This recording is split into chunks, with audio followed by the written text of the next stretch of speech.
Kesaksian Danion, laporan terlambat, keluarga soroti potensi pembiaran.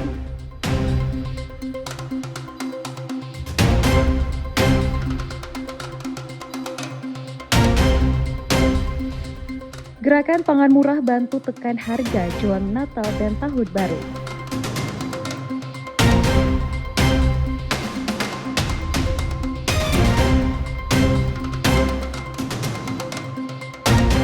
Festival Bahasa Ibu jadi momentum MOU pelestarian bahasa daerah di Provinsi Nusa Tenggara Timur.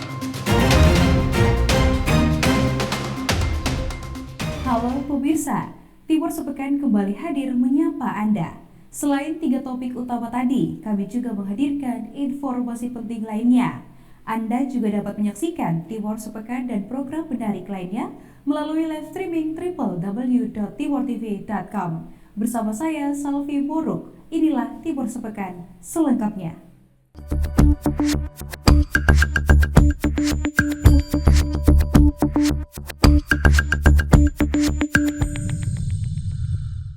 Pengakuan Danion Teritorial Pembangunan 834 Wakagamere, Letkol Infanteri Justik Hadinata, bahwa laporan baru masuk ketika korban sudah kritis di ICU. Menyoroti seriusnya dugaan kelalaian di internal satuan. Keluarga bahkan menyebut ada indikasi pembiaran hingga kondisi korban memburuk. Berikut informasi selengkapnya untuk Anda. Kesaksian Danion Letkol Infanteri Justik Hadinata dalam kasus tewasnya Prada Lukinamo mengungkap sejumlah fakta baru di internal satuan. Dalam kesaksiannya di hadapan majelis hakim, Danion juga mengaku baru mendapatkan informasi kritisnya kondisi Prada Luki pada tanggal 5 Agustus. Ia menjelaskan informasi tersebut disampaikan oleh Dankikes yang melaporkan bahwa almarhum sudah berada di ruang ICU dan membutuhkan penanganan intensif. Terlambatnya arus informasi ini membuka tanda tanya terkait prosedur pelaporan di dalam satuan sebelum perkara ini sampai ke pimpinan batalion. Saya memerintahkan yang tertua di batalion waktu itu Letkol Rahmat untuk cari tahu siapa saja yang kumpulkan semua anggota, cari tahu siapa yang memukul almarhum Prada Luki. Dalam pernyataannya di hadapan majelis hakim dan penasehat hukum, ia berharap kasus ini berjalan transparan agar kebenaran dapat terungkap dan memberikan kepastian hukum bagi keluarga korban.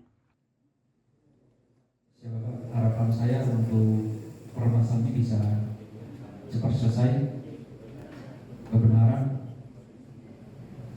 dapat dibuktikan sebenar-benarnya untuk para terdakwa dapat dihukum seadil-adilnya, dan semua proses saya serahkan kepada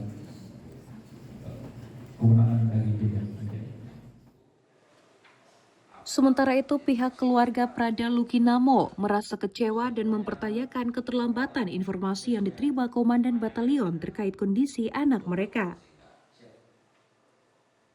Sebenarnya apa-apa semua itu pasti Danion tahu. Nah, kami heran kenapa begitu lama sampai tanggal 5 baru beliau tahu. Entah dia mau menyembunyikan apa, kami tidak tahu. Atau mau menyelamatkan jabatannya pun kami tidak tahu. Tapi yang kami kecewanya, kenapa seorang komandan batalion membiarkan hal ini terjadi. Itu saja. Publik dan keluarga berharap proses hukum kasus Prada Lukinamo dapat berjalan transparan, mengungkap fakta sebenarnya, serta memberikan keadilan bagi keluarga dan korban atas peristiwa ini. Dari Kupang, Salvi Moruk melaporkan untuk Timor TV. Saksi ahli pidana militer diminta menjelaskan unsur putusan hukum dalam kasus tewasnya Prada Lukinamo. Ahli menegaskan bahwa jika fakta persidangan membuktikan adanya kejahatan militer, maka atasan harus memikul tanggung jawab. Ia juga menilai arus informasi dan pola pembinaan bermasalah karena adanya rasa sungkan antara atasan dan bawahan dalam melaporkan insiden. Informasi selengkapnya untuk Anda. Sidang kasus kematian Prada Lukinamo di Pengadilan Militer 315 Kupang kembali dilanjutkan dengan pemeriksaan 2 saksi baru. Mereka adalah ahli hukum pidana militer Dedi Manafe sekaligus dosen Fakultas Hukum Universitas Nusa Cendana Kupang, dan Komandan Batalion Letkol Infanteri Justik Handinata atas berkas perkara 40 dengan terdakwa Letu Ahmad Faisal. Dalam keterangannya, saksi ahli Dedi Manafe menjelaskan kesaksiannya lebih banyak mengeksplorasi terkait relasi kuasa antara atasan dan bawahan serta perbedaan pembinaan dan kejahatan dalam militer. Sehingga kalau seandainya fakta persidangan dan alat bukti membuktikan bahwa ini adalah kejahatan militer, maka atasan harus bertanggung jawab.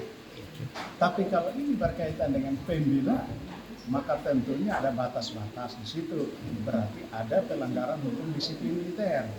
Maka silakan terapkan itu. Dan lebih teknis, tadi saya sudah sampaikan, saya hanya berhenti di undang-undang. Sementara itu hingga saat ini, Humas Pengadilan belum dapat memastikan hasil putusan sidang karena masih menunggu kehadiran saksi tambahan oleh auditor militer.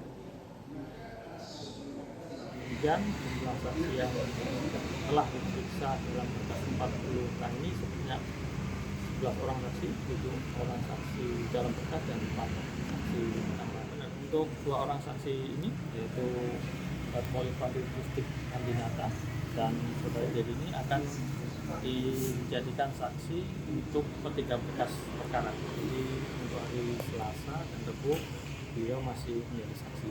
Apakah nanti hari Selasa atau Rabu ada saksi tambah lagi, kami bisa konfirmasi.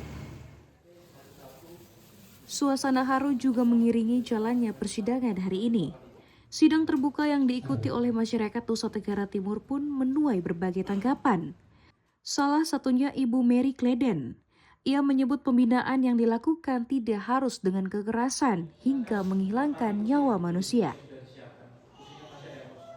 Pembinaan di tentara itu sebenarnya tidak harus dengan kekerasan, ada tahapan-tahapannya, ada mungkin kalau dia salah sekalipun bisa dengan mungkin teguran atau siksaan, tapi bukan dengan penganiayaan, apalagi berkelompok. Itu yang membuat ada Brada Luki sampai fakta seperti ini dan dia harus meninggal di tangan orang-orang yang tidak bertanggung jawab, yang tidak punya peri kemanusiaan. Kekerasan menjadi ruang tidak aman bagi para korban hingga trauma mendalam bagi keluarga yang berduka.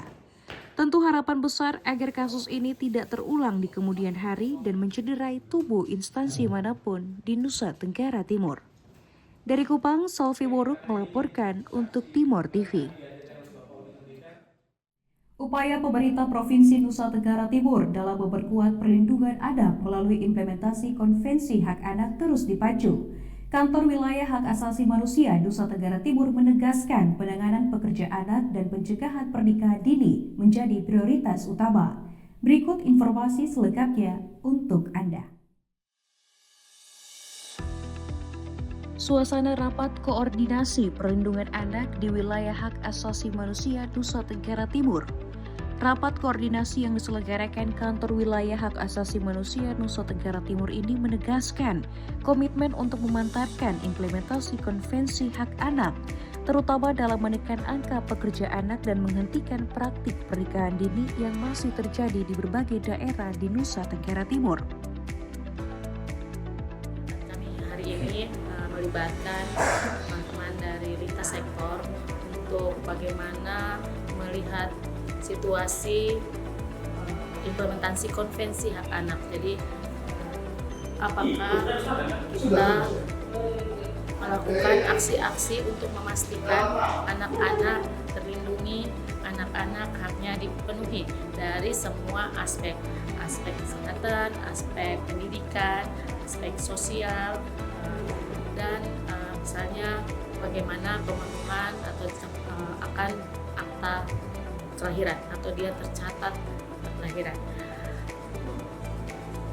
Di NTT kami melihat bahwa banyak adik-adik kita, anak-anak kita yang masih berjualan di lampu merah, baik di depan kantor gubernur maupun di kirap, maupun mereka yang masih menjajakan snack-snack di depan minimarket, supermarket.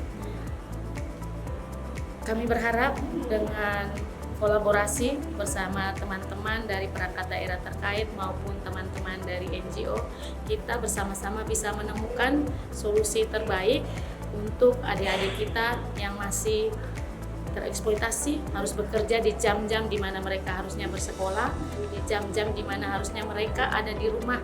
Nah, di jam-jam itu kemungkinan juga mereka tidak terlindungi. Angka pekerja anak yang semakin tinggi menjadi perhatian khusus dalam rapat koordinasi ini. Hal ini disampaikan oleh Domingus L. Sidley, Direktur Eksekutif Institute of Resource Governance and Social Change atau IRGSC yang berfokus pada partisipasi anak dalam mengikuti proses kualitas pendidikan yang baik. Anak-anak NTT kadang-kadang memutuskan untuk keluar dari sekolah karena berpikir bahwa pendidikan juga bukan jalan keluar. Lebih baik dari mereka kemarin berpikir bahwa lebih baik kami kerja dapat uang, membiayai keluarga, daripada setelah sekolah SMA pun masih mencari kerja. Itu pikirannya. Karena berpikir kualitas pendidikannya buruk. Nah, karena ya memang pendidikan ini kan kalau bilang vocational study secara formal, ini saya mau bilang vocational work itu juga terjadi. Jadi orang itu dari kerja anak berhenti sekolah, mereka bekerja, bisa dilihat bahwa mereka sendiri menjadi ahli di bidang itu.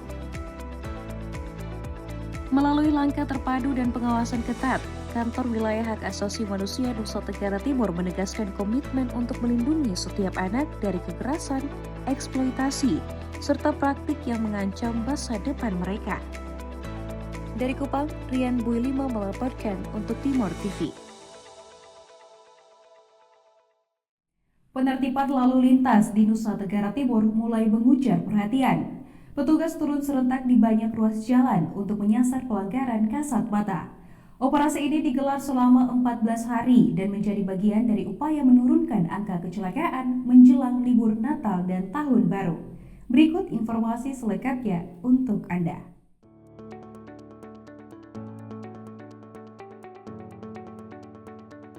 Polda Nusa Tenggara Timur mengerahkan ratusan personil dalam operasi Zebra Turangga tahun anggaran 2025 yang dilaksanakan selama 14 hari. Operasi ini menjadi momen penting untuk meningkatkan kedisiplinan berlalu lintas di seluruh wilayah di Nusa Tenggara Timur. Operasi Zebra Turangga tahun anggaran 2025 merupakan jenis operasi Harkantipmas yang mengedepankan kegiatan preemptif, preventif, dan humanis, serta didukung Gakum Lantas secara selektif prioritas menggunakan EDLE mobile, statis maupun tilang manual terhadap pengemudi kendaraan bermotor yang melakukan pelanggaran berpotensi menyebabkan laka lalu lintas dengan jumlah fatalitas korban tinggi dalam rangka meningkatkan kepatuhan dan disiplin masyarakat dalam berlalu lintas. Operasi Zebra Turangga tahun anggaran 2025 dilaksanakan selama 14 hari, mulai tanggal 17 sampai dengan 30 November 2025. Petugas menyasar pelanggaran yang mudah terlihat, seperti tidak memakai helm, melawan arus, menggunakan ponsel saat berkendara, bonceng lebih dari satu orang, masih di bawah umur, hingga pengendara dalam pengaruh alkohol. Pelanggaran ini menjadi faktor resiko kecelakaan yang sering terjadi. Agar jadikan keselamatan berlalu lintas sebagai suatu kebutuhan, di mana kita sama-sama menjaga Kamsel Titcar Lantas, menciptakan situasi Kamsel Titcar Lantas yang baik dan benar, supaya jangan merugikan diri kita sendiri maupun merugikan orang lain. Puluhan pelanggar ditemukan pada hari pertama. Mereka yang melanggar mendapat teguran langsung. Banyak di antara pelanggar merupakan pengendara usia produktif, sesuai data nasional yang mencatat ratusan ribu pelanggar dalam hitungan bulan terakhir. Kena teguran. Teguran apa nih Kak? Apa aja nih Kak? Lampu, bus kekurangan yang lain-lain, tali lompor, terlalu panjang ya. Kalau tidak diganti, nanti tilang nanti kalau tidak diganti. Berarti ini masih dalam teguran ya Pak? Ya, masih dalam teguran, ya. Operasi ini juga digelar untuk mempersiapkan situasi jelang libur Natal dan Tahun Baru. Mobilitas masyarakat diperkirakan meningkat sehingga kedisiplinan berlalu lintas menjadi hal yang sangat diperlukan.